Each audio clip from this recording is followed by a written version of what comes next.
Dans ce journal, nous revenons sur le cursus de cet homme devenu haut commis de l'État et par ailleurs grand homme politique. Il s'agit bien sûr d'André Mbobam. Sa biographie est faite ici par Martial Chibinda sur les images de Victor Mondonga.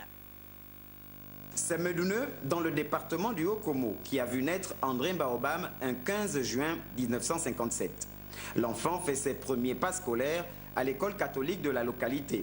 Il poursuivra ses études secondaires d'abord au séminaire Saint-Kizito d'Oyem, puis au séminaire Saint-Jean de Libreville et enfin au lycée national Léon-Bas. Des études entreprises à l'université de Laval au Canada et à la Sorbonne en France, il sort nanti d'un doctorat en sciences politiques. En 1984, André Mbobam a 27 ans.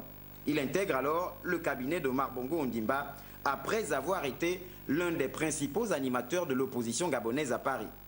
Au sein du PDG au pouvoir, avec d'autres jeunes, et notamment Ali Bongo Ondimba, ils constitueront le groupe des rénovateurs. Après la conférence nationale de 90, il fait son entrée au gouvernement. Il est ministre de l'Agriculture, puis ministre des Droits de l'Homme et des Relations avec les Assemblées. En 91, André Mbobam est secrétaire général adjoint à la présidence de la République avant son retour au gouvernement en tant que ministre des Relations avec les institutions constitutionnelles, porte-parole du gouvernement en 1997. Une année auparavant, il est le député élu du premier siège du département du Haut-Komo. André Mbobam fait un passage remarqué de 1999 à 2002 en tant que ministre de l'Éducation nationale, porte-parole du gouvernement, avant d'occuper ensuite le ministère de la Solidarité nationale, des Affaires sociales et du Bien-être.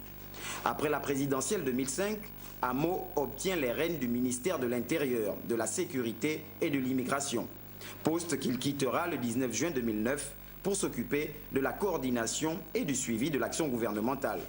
Le 23 juillet 2009, l'homme n'est pas reconduit au gouvernement.